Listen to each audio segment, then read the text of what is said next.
మమ్మీకి చాలా ఫీవర్ వచ్చింది. ఇప్పుడు ఏం చేయను? టైంకి డాడీ కూడా ఇంట్లో లేరు. అమ్మకి మందులు కొనాలి, కానీ నా దగ్గర మనీ లేదు.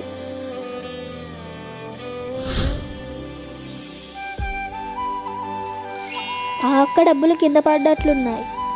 ఎవరు చూడడం లేదు కదా.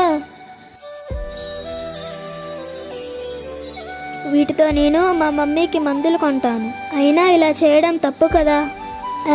ఏం కాదులే. నేను చేస్తున్నది తప్ప? మొన్ననే కదా వాక్యం విన్నాను, దొంగతనం చేయొద్దు, పొరుగువానిది ఏది ఆశించొద్దని. ఏదేమైనా కానీ నేను ఆ అక్కకు డబ్బులు ఇచ్చేస్తాను. దేవుడు ఎలాగైనా అమ్మ కోసం సహాయం చేస్తాడు. అక్క ఎవరైనా ఉన్నారా? ఏం కావాలమ్మా? అక్క, ఇవి నీ డబ్బులే, ఇందాక పడేసుకున్నావు.